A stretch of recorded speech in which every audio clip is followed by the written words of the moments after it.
I'm Timmy Mallett and I'm at Culloden Moor, the site of the last battle on British mainland. 16th of April 1746, the Battle of Culloden, between the forces of the Jacobites led by Bonnie Prince Charlie, Charles Stuart, who wants to gain the throne of Britain.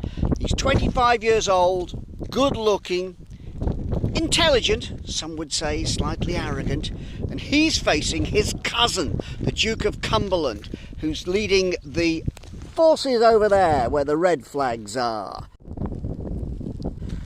Duke of Cumberland is 25 years old yesterday. This battle lasts barely 45 minutes.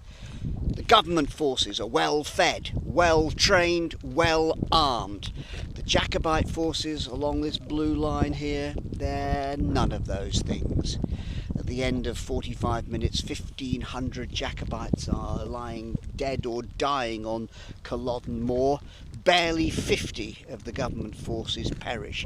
It's an utter defeat for Bonnie Prince Charlie. He flees the battlefield and his aim to gain the throne of Britain ends in ignominious defeat.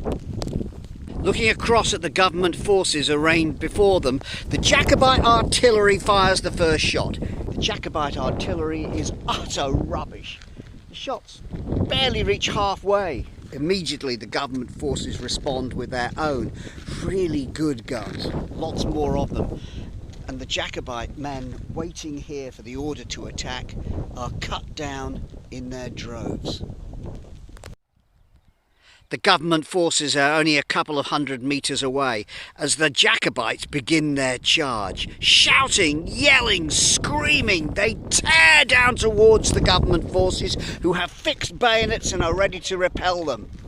The Jacobite forces, facing those horrible cannon, firing grape shot and bits of shrapnel, broke through the government front line but were forced back with terrible consequences. The weather that day was much as it is today. Cold, grey, wet. Nobody can deny the Jacobites' determination to fight fiercely to the end. Even Bonnie Prince Charlie was prepared to fight to the bitter end himself.